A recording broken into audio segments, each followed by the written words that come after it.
inondations, cet ouragan Mélissa qui pourrait être le plus violent, un des plus violents dans les Caraïbes depuis le début des relevés météorologiques et qui a déjà fait d'ailleurs plusieurs morts et risque de causer des inondations et des glissements de terrain catastrophiques. Au moins 1,5 million de personnes sont concernées selon la Croix-Rouge. Le point avec Julien Gall.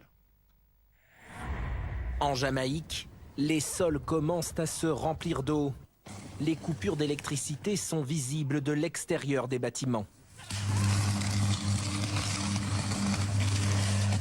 Le vent emporte la toiture de cette maison.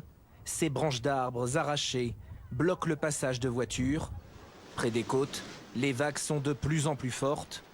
À l'approche de l'ouragan Mélissa, les rues sont désertes. Certains Français installés sur place se préparent comme ils le peuvent.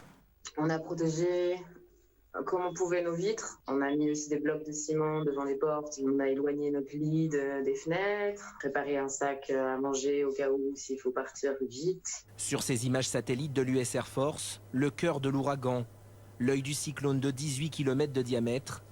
Les dégâts provoqués par Mélissa pourraient être considérables. Des vents de 270 km/h sont attendus, ainsi que des pluies torrentielles.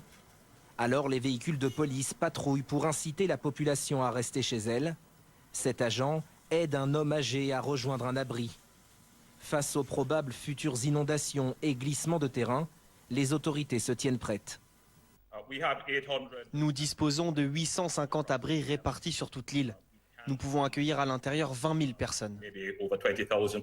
S'il ne perd pas en intensité, l'ouragan Mélissa sera le plus puissant à toucher terre en Jamaïque depuis le début des suivis météorologiques.